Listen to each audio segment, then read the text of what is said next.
Hello friends, it's finally time for another tutorial, and this one is kind of an elaboration on viscosity. We're going to look at this little sim that I made.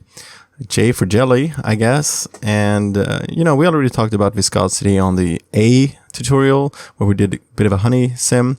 The main thing that's different in here is that we're using multiple liquids that are colliding and interacting with each other, and they have different viscosities. And that's what's helping this kind of to look a little chunky. You see occasionally there's like a buildup.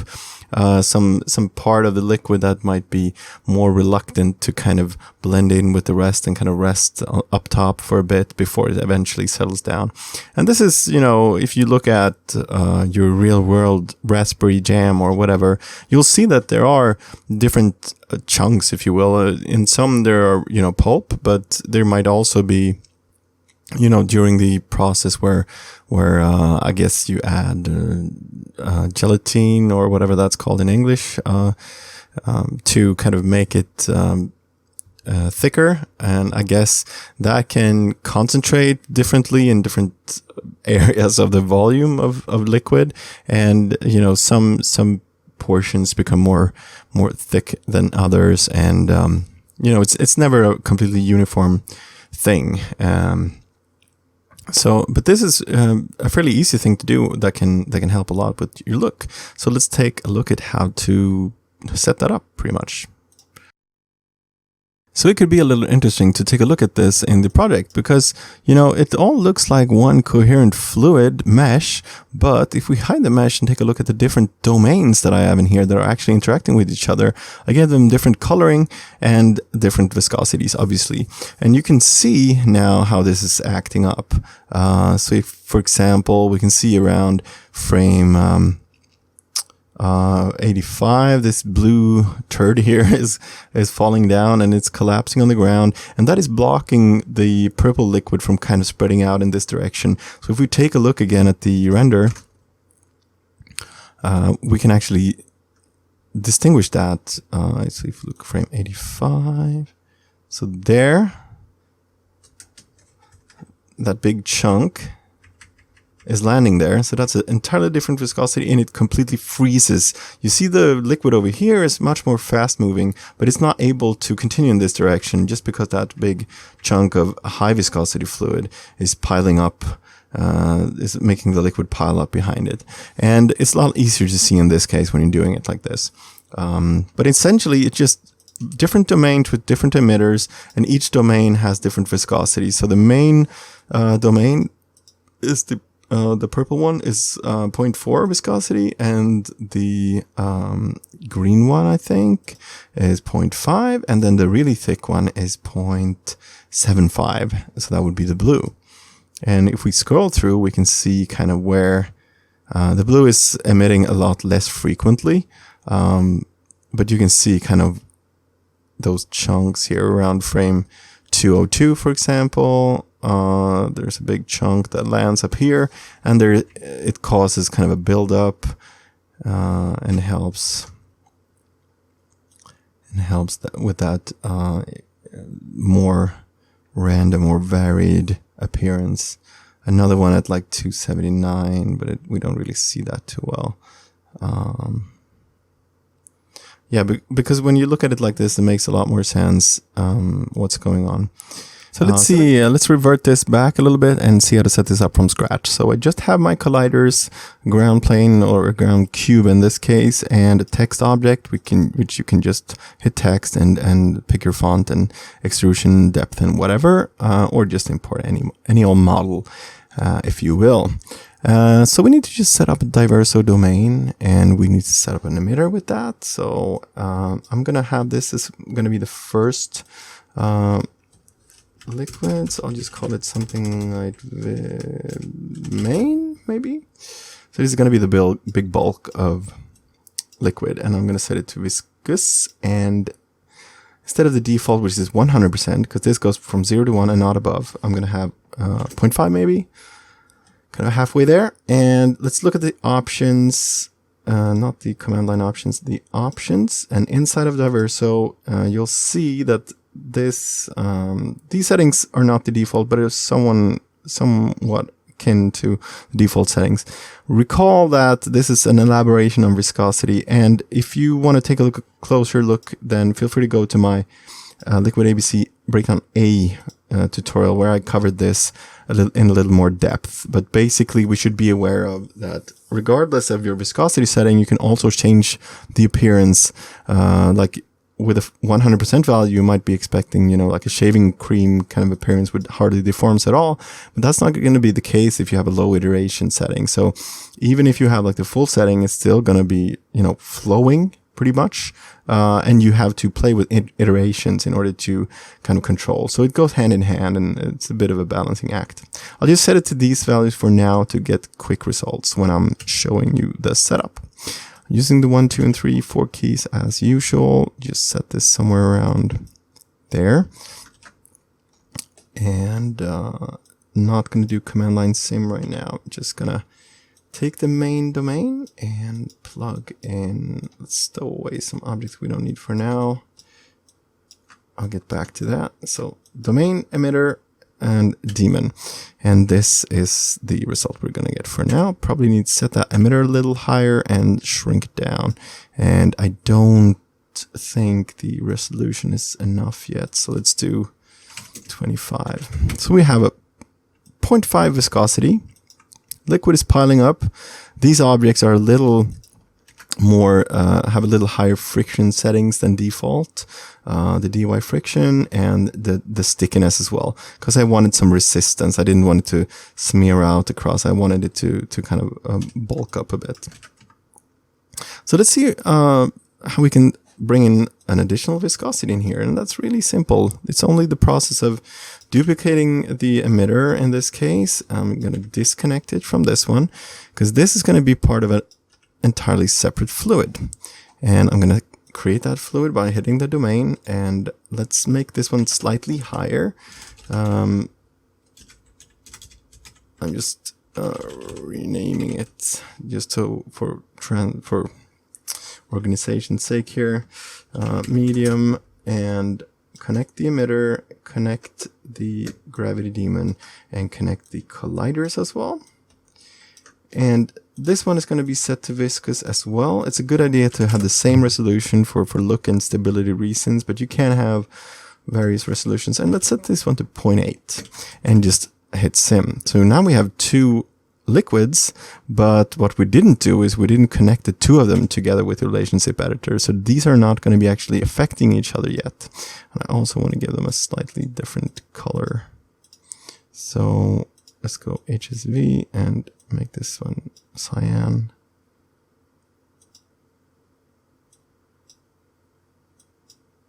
Like that.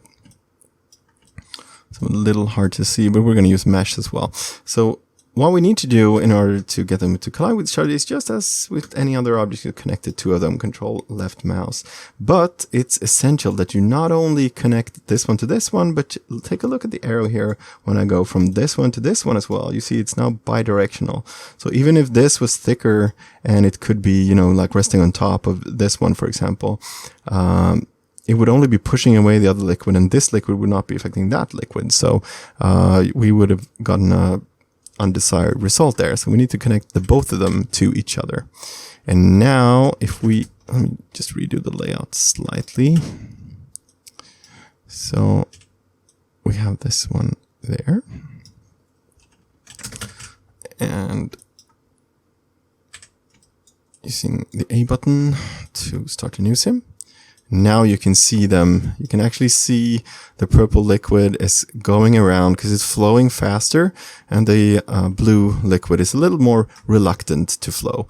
So what we can do is just take a look at this. Is create a particle VDB mesh, and I'm only going to insert the main domain right now, so we can just build one frame and take a look. I'm going to do some quick settings because these defaults are usually too big radius and too low poly count. So I'm just going to build now, and you can see that the purple fluid is being forced around the blue fluid because the blue fluid is stopping everything up. It's a little chunkier. And then we can additionally add the blue fluid if we want to, or we can mesh them individually. So that's entirely up to you. Maybe you want to do like the yogurt and the honey, for example, scenario. Then you could do multiple meshes. Beware, then obviously there's going to be a little bit more figuring out the right settings for stability and intersections when it comes to the render and everything. Just going to have the same settings here. And let's give them this one another color. So if this is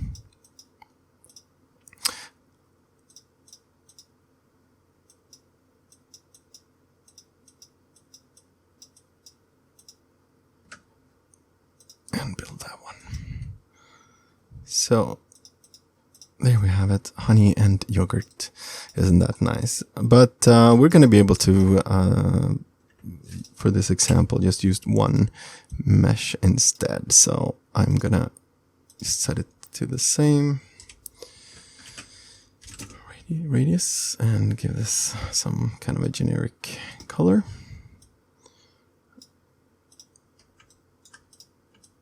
Jelly. And now that we mesh, we're gonna get but you can still see how this is affecting the flow of things. So let's say we want to add a third viscosity in here. What you will see that things are starting, you probably already know that I'm a little reluctant to use hubs, but here in this case it's very apparent that we don't want to keep adding complexity to our relationship graph. So let's scrap all of the links. And instead use a hub. So I'm adding a new hub and I'm connecting the domains and I'm connecting the daemon and I'm connecting the colliders. And I think I lost connection to one of the meshes there. So let me do that and just verify their radius settings. So now everything is looking a little cleaner, and now we can add a third domain, which is going to be thick, and I'm not going to use the same emitter. Let's see, I kind of lost track of my emitters there. It's this one for the main. You have to be careful when you're breaking your connections. I was a little reckless there. I'm setting a third, like a sphere here, into the thick. And for this one, I'm not going to be using speed and randomness. I'm instead going to click fill sphere, which is going to set speed to 0. And that's just going to give me this volume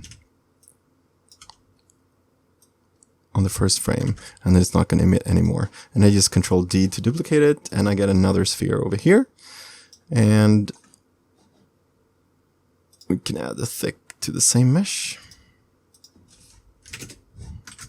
Reset and sim again. So you see it just emits one time.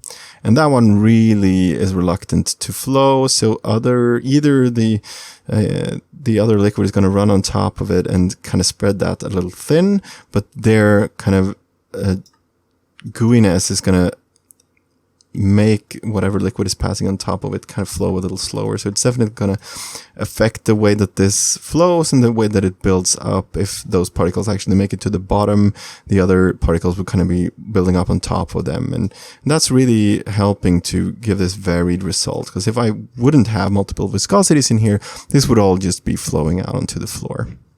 So this is where it really comes into play. And if we want to see a little more easily what's going on here, I'm going to pick all of these and take up the size a bit and give a third color to the thick particles. Can't really make them out, so let's make them, what do we have? Yeah, let's make them green maybe.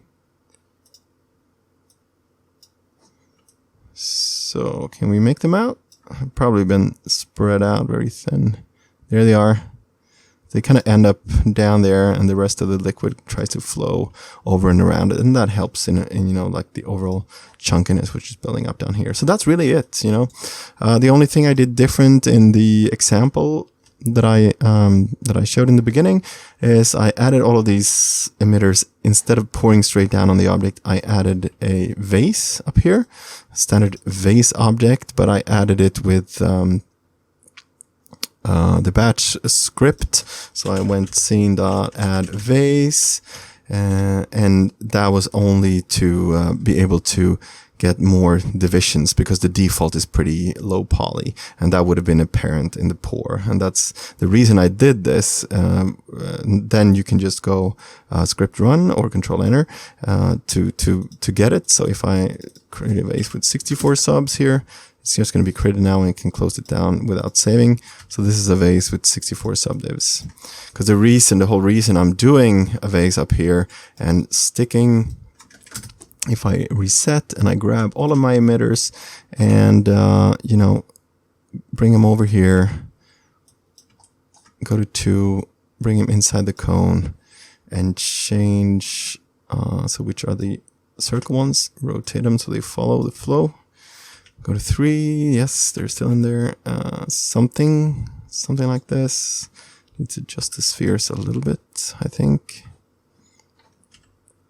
That one's slightly outside. So now everything is kind of inside of the bucket. And then I just parented it to the vase. And on that vase, I have, if you look closely now, you'll see that I have a kind of circular pattern, as if you were spritzing a cake. We already discussed this in the A tutorial. So once again, let me plug that. This one, ABC A breakdown for viscosity. That helps with the buildup of that standard kind of viscosity look, and it even has it in the example scene. If you use that in the new project dialog, it's okay. I won't go there right now, but it even uses it there. And then I parented the vase with that, so I'm using a sine expression and a cosine expression in X and Z respectively, and then I parented it to the null and animated that null around, so it starts to pour here and it goes kind of like in an arc over. So that helped kind of give it a nice pattern as it's pouring.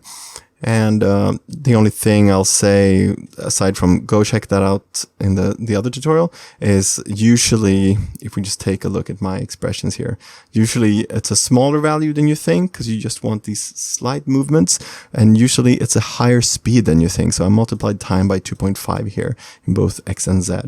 That helps kind of give that repetitive motion that doesn't fling the liquid away, it just makes the pour look a little more natural, as if a robot wasn't pouring it, you know. And the other thing I will say about this technique is a vase will be interpreted as a shell object for the collider.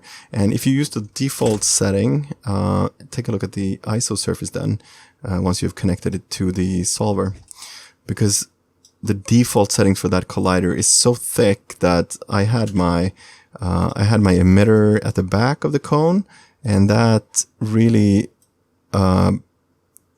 ended up kind of inside of the collision area, and that meant no particles were emitted. So I was forced to slice this value by 10, and then that way I could get a nice emission inside of the cone.